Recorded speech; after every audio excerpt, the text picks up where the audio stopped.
Well, Halloween on Ice came about in '94 when we thought, geez, we should really capitalize on something and get something, some kind of skating show that would be able to perform every year after year after year and be something exciting and great for the performers, great for the audience, that it would be very different from the other skating shows you saw. There were so many skating shows out there at the time, and we wanted something really different. And it really challenges the skaters to come up with new styles of skating, new kinds of costumes. It really challenges them to try something completely different than they've never done before.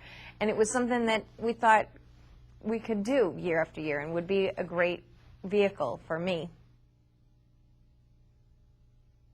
I think Halloween is great. I love it because it's really challenging and coming up with new ideas and coming up with something interesting and nobody else has. And when you're a kid and you knock on the door and they open the door and you're like some weird costume that not expected, it's fun, I think, to be creative and use your imagination.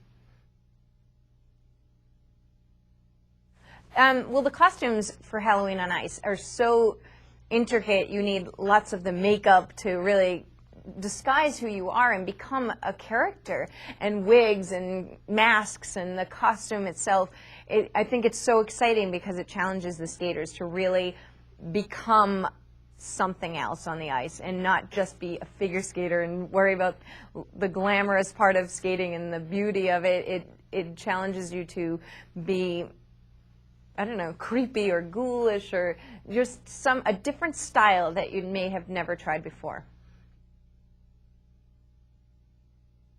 When I was a little girl, I came up with a couple of ideas. One time I went to this Halloween party as dominoes, and I had shoe boxes on my feet and a big box I was wearing, and I painted it black with white dots, and it was a good idea, but at a party I couldn't sit down because the box was too big, and so it really didn't work. It was just sort of frustrating to walk around with these big boxes, but it looked good.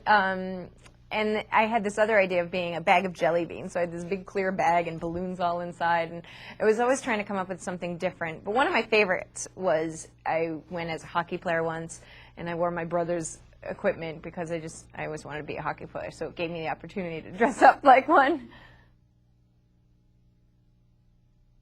Well, we've celebrated Halloween a few times by doing Halloween on Ice. And actually, Matthew was in the show a couple of times, which wasn't on camera, unfortunately, but he loved doing it and loved being a part of the show because he likes to dress up. I mean, he's a typical kid, likes playing characters and doing all that. And so, you know, we dress him up and take him trick-or-treating in the neighborhood, and he thinks it's so much fun and so exciting, and I don't know, it's just really, it's a great time.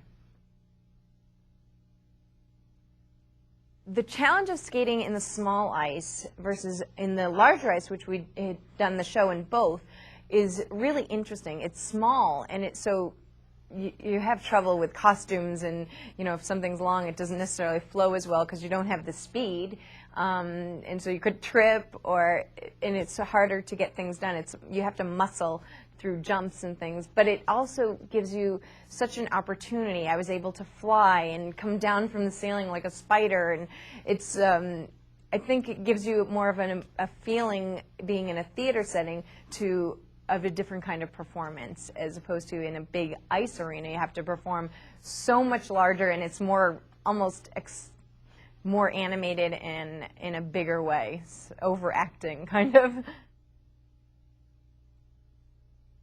Oh, I am so lucky, first of all, to have Matthew. He's 7, and it's not easy to be a mom and work, and as so many people know, it's a job just being a mother. But I do go away.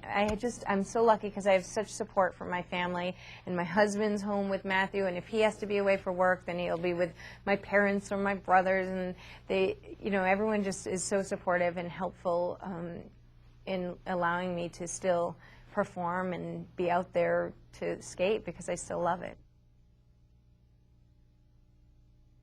I did keep medals from the Olympics in safety deposit box because the first one I got in '92 was crystal, and the outside's really hard, so if you bang it, it will shatter, and a couple of people's had, but I took them out for some event I had to go to and show them, and now they're just in my living room. on display. Matthew's a little bigger, so I don't worry about him breaking it anymore. But it's some of the best memories I have were from '92 Olympics, because they were the best parties I'd ever been to. It was very exciting. It was a huge event. I mean, I've never been to an event where in the closing ceremonies they told the whole audience, come on down and like dance in the stadium. And so it was really amazing. I don't think they ever have done it since, or probably can't because of security reasons, but it just made it that like exciting. And I mean, in '94 I loved skating and I loved competing and I was so proud of myself, but I think the surroundings around me was a little harder. But the skating, I just loved it. It was really fun, and I was glad I continued and was able to go to two. I was so proud of myself and proud to represent the United States.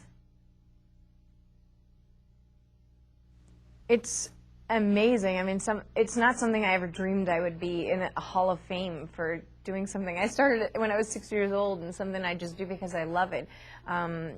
So to be honored is just that much greater, I think, because it's not something I ever dreamed for.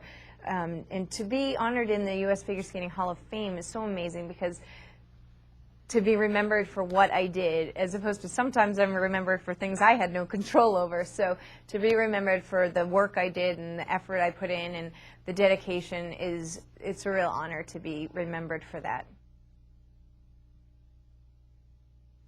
Well, I think the best advice I can give someone that wants to be great at skating or at music or anything they choose in their life is to really have fun with it, because once it becomes just a job, I think you don't perform as well, and you don't have your best performances, you don't do your best because you're so worried and concerned. As long as you can stay, I guess, in love with the sport you choose or the instrument you choose, you can really just grow and blossom in whichever discipline it is.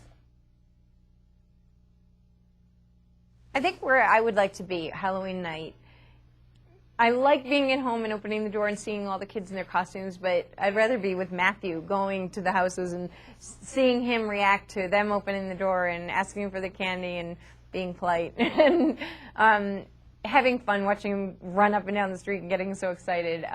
It's just so amazing, because that time's going to last and go by so quickly, so I want to enjoy it now while he's young. Well, I think shows like Halloween Ice are something with a theme, something that sets the shows apart from each other.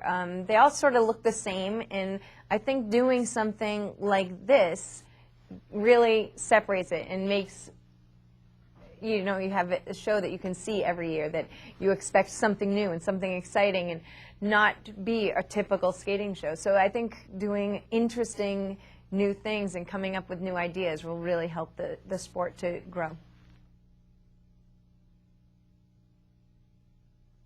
Oh, I'm extremely proud to put my name on Halloween on Ice, because we have such a great management group and cast and crew, and it doesn't happen with just skaters. You wouldn't see the glamour part of the Halloween show without the lighting and the music and the whole crew and the people that put the sets together. It takes so many more people than just the skaters, and so many people have put really their heart into this, because it's really a fun thing to do, and so I'm really proud that my name's on it.